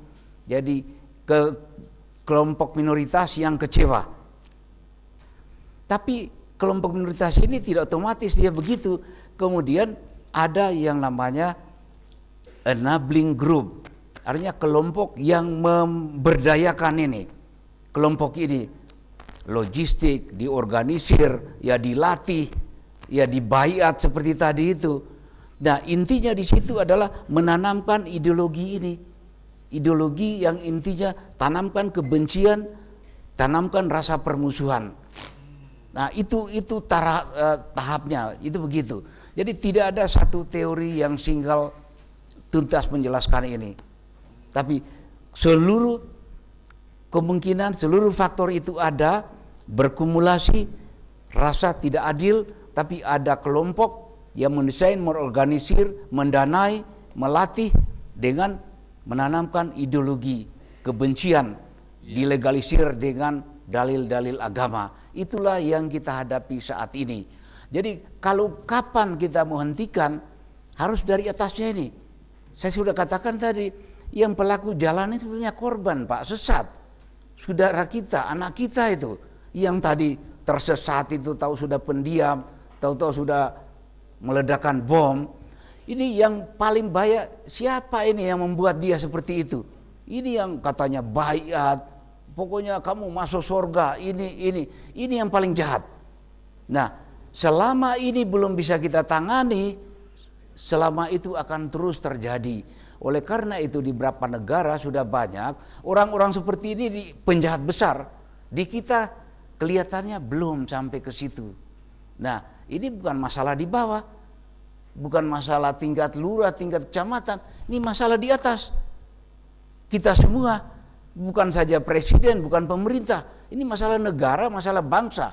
Banyak elemen di situ, ada pemerintah, ada legislatif. Kita harus sama. Ya, sekarang orang seperti ini, sikap kita sekarang orang yang membaiat, membuat, menjual surga murahan itu, ini penjahat apa mujahid? Itu bunuh diri, itu kejahatan apa jihad? Kita harus clear masalah ini. Nah, kalau kejahatan, pemerintah kita komit demokrasi. Semua tindakan berdasarkan hukum. Mana hukumnya? Siapa itu yang buat hukum itu? Tentukan dong. Orang yang menanamkan kebencian, mendakwakan permusuhan, NKRI kafir, togut. Ini kan paling jahat ini. Ini yang bikin kita sengsara ini. Tapi belum sampai kita ke situ. Oleh karena mari kita sama-sama Ya, sementara ini ya dengan apa yang ada sekarang, marilah kita kompak bersama, cegah mulai dari diri kita sendiri, keluarga kita. Di tingkat kelurahan tadi menarik sekali Pak ya. Secara fisik misalnya, coba lihat, setiap terjadi bom, begitu selesai gosip banyak. Iya, dia di rumah itu, dia ngontrak, ngakunya pedagang kelontong dari Tasik. Padahal terselubung sebagai teroris. Tapi kalau malam-malam ada pickup masuk berkarung-karung, bau belerang, bau kimia di situ. Yang ngontrak satu orang. Tapi kalau malam ya itu belasan sendal jepit di situ. Beli rokok macam-macam mereknya, tertutup. Dia pasang pelang di situ, yayasan anak yatim. Tapi nggak ada anak yatim satupun di situ. Sayangnya gosip ini muncul setelah terjadi. Kenapa tidak digosipkan sebelum terjadi? Padahal kasat mata tetangga kita ada di kiri, di kanan. Laporkanlah ke Pak Lurah, laporkan kepada RT. Ini ada yang aneh Pak. Ini begini, cukup sempit ruang gerak teroris. Kalau saja di kelurahan semua rumah kos itu, semua owner itu mau tahu siapa yang ngekos di situ, sempit Pak ruang geraknya. Baik, berarti sekali lagi Pak boleh dikatakan balik lagi ini adalah perlu ditumbuhkan kepekaan dan juga kepedulian di antara masyarakat. Kepada lingkungan sendiri. Betul, baik. Nah, ini masih ada yang ingin bertanya sepertinya dari rekan-rekan mahasiswa barangkali. Ya, silakan. Oke. Assalamualaikum, izin bertanya Pak dari BEM Fakultas Hukum UIN Sunan Gunung Jati Bandung. Terorisme ini kan sudah termasuk kepada extraordinary crime, bahkan bisa mengancam kedaulatan negara. Tadi yang belum terbahas adalah dengan adanya BNPT seakan-akan tugas dari penjaga keamanan dan pertahanan negara yaitu pihak kepolisian dan tentara seakan-akan dianggap sudah tidak mampu menanggulangi pihak atau kejadian-kejadian terorisme. Nah, pertanyaannya adalah bagaimana cara koordinasi BNPT dengan pihak TNI, Polri atau bahkan BIN untuk mencegah terhadap tindak-tindak radikalisme seperti itu. Terima kasih. Baik, terima kasih. Silakan. Baik, terima kasih. BNPT dibentuk untuk mensinergikan, mengkoordinasikan semua pemangku kepentingan di situ. Apakah polisi, apakah TNI, apakah Kementerian Agama, Kementerian Pendidikan, masyarakat, ulama, ormas dan lain sebagainya, mensinergikan dan mengkoordinasikan. Realnya saja saya kira biar nggak panjang saya jelaskan supaya mudah dipahami. Saya kepala BNPT, saya punya 3 deputi.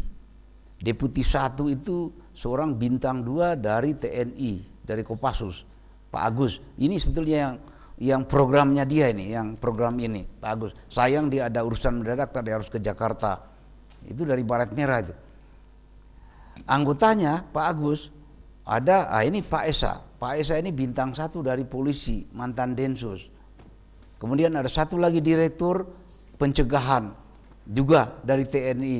Ada satu direktur deradikalisasi, seorang profesor guru besar di IAIN dari Makassar, kiriman dari Kementerian Agama. Kemudian di bidang penindakan, deputi 2, deputinya itu orang bintang 2 dari kepolisian. Dulu itu adalah kepala komandan Densus itu yang jadi di situ Pak Tito, sekarang Kapolda di Papua. Anak buahnya ada direktur ini dari Densus juga bintang 1, kemudian ada dari jaksa seorang jaksa, kemudian di deputi 3 itu kerjasama internasional, deputinya itu mantan ambasador, mantan dubes kita di Finland, Pak Hari Purwanto. Anggotanya itu ada dari TNI, ada segala macam. Jadi tergambar semua unsur di situ. Maksudnya supaya gampang kita punya akses ke semua itu. Mari Polri, mari TNI, ya, mari Kementerian Agama, kita bersama-sama, kita bersinergi. Bahkan mari masyarakat, termasuk beliau ini. Beliau ini kalau jalan saya kasih surat perintah Satgas ini. Karena Perpres kita memang begitu, bisa menugaskan masyarakat. Karena memang yang kita andalkan masyarakat sendiri Pak. Dan ini kalau berhadapan dengan saudara kita yang udah di penjara sekarang, kalau saya ngomong bisa diludahin itu. Tahu apa kamu? Tapi kalau beliau, wah bisa kalau sudah datang antum berantem juga nggak apa-apa itu.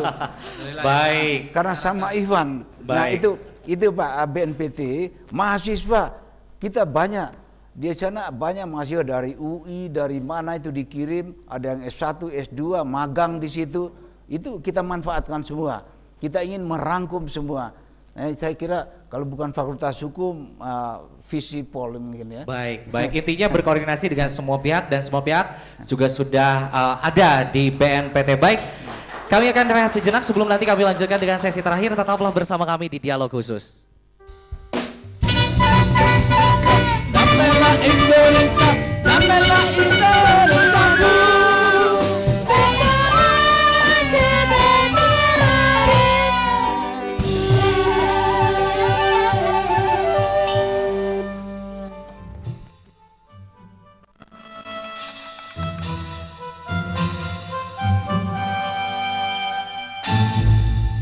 Islam mewajibkan jihad, tetapi Islam mengharamkan terorisme. Terorisme harus menjadi musuh bangsa karena lebih jahat daripada maling ayam, maling sendal, maling pakaian, dan maling motor. Karena terorisme itu tidak manusiawi, tidak adil, karena yang menjadi korban itu siapa saja, dan tidak beradab. Terorisme sama seperti pengguna dan pengedar narkoba. Criminal is criminal. Terorisme harus dilawan sebagai perbuatan kriminal. Pandang mereka sebagai kriminal, bukan sebagai pejuang. Terorisme adalah kejahatan kemanusiaan. Data kehadiran orang-orang baru di lingkungan kita, jika ada hal yang mencurigakan, laporkan kepada pihak yang berwajib. Membunuh sesama manusia tak berdosa adalah tindakan kriminal. Sama juga dengan terorisme. Damailah Indonesiaku, bersama cegah terorisme.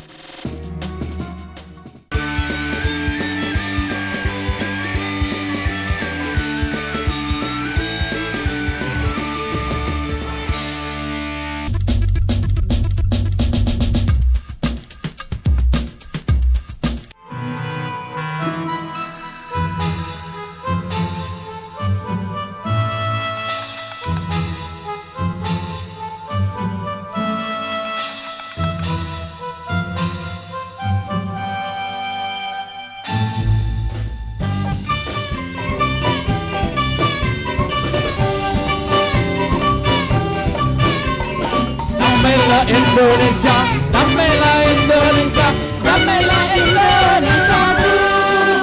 Bersama cegah teroris.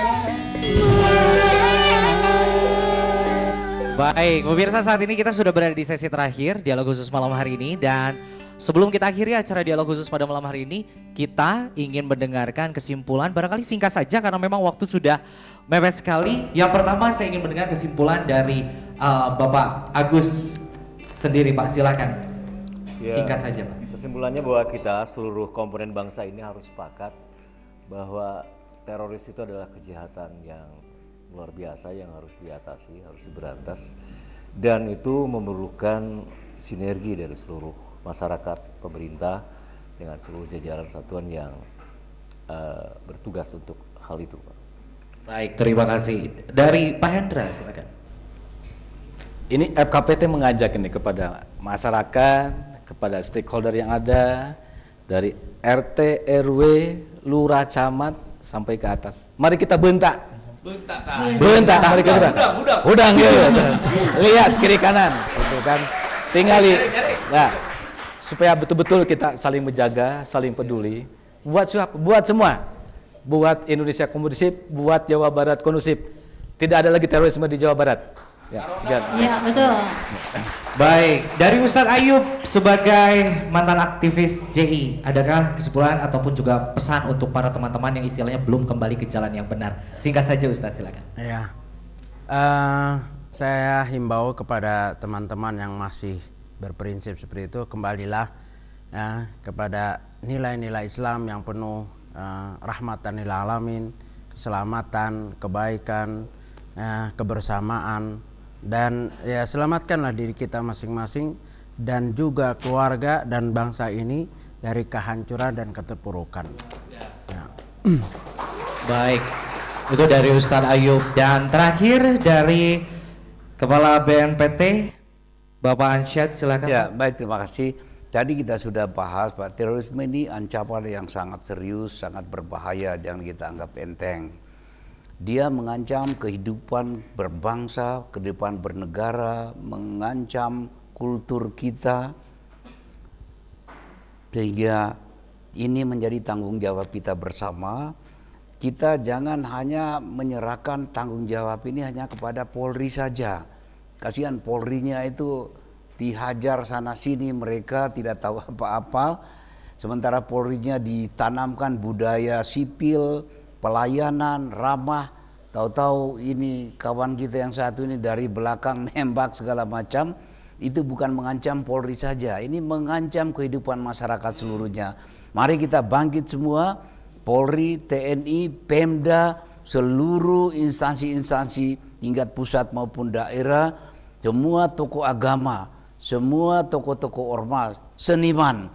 Mari kita sama-sama bangkit melawan ini sesuai kapasitas kita masing-masing. Terima kasih. Wassalamualaikum. Baik, terima kasih kepada seluruh narasumber yang telah hadir. Bapak Ansyad, kemudian juga Bapak Agus, Bapak Ustadz Ayub, kemudian juga Bapak Hendra. Terima kasih atas informasi yang begitu luar biasa yang telah dibagi. Tentu saja kita sama-sama komitmen dan kita sama-sama yakin bahwasanya mulai dari malam hari ini Kang Ega, Teh Inong, masyarakat Kota Bandung khususnya Jawa Barat mulai malam hari ini akan semakin bangkit untuk sama-sama mencegah radikalisme dan juga terorisme berkembang di Jawa Barat, bahkan Indonesia. Setuju. Betul. Baik dan ya. salah satu mencegah radikal itu, mari kita tumbuhkan bersama cinta, rasa cinta. Rasa cinta, betul. Baik, lagu Rasa Cinta akan menjadi penutup perjumpaan kita malam hari ini di Dialog Khusus. Sekali lagi kami ucapkan terima kasih kepada seluruh narasumber, kepada seluruh pengisi acara dan juga tentunya Bapak Ibu yang telah hadir di Studio 7 Bandung TV. Juga untuk Anda pemirsa Bandung TV yang sudah menyaksikan acara ini. Terorisme bukan hanya permasalahan yang harus diselesaikan oleh pemerintah, BNPT, pemerintah Provinsi Jawa Barat ataupun juga FKPT Jawa Barat, tapi permasalahan yang harus kita sama-sama selesaikan dan tuntaskan mulai dari detik ini. Saya Helmi Riza, sampai jumpa dan selamat malam.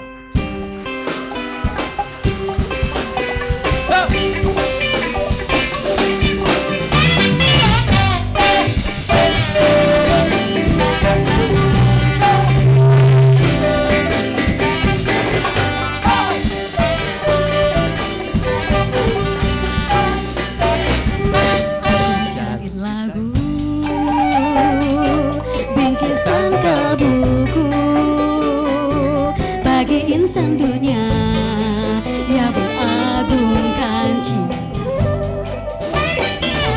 betapa nikmatnya dicumbu asmara, bagai embun pagi yang menyentuh rumputan. Cinta akan ku berikan bagi hatimu yang damai.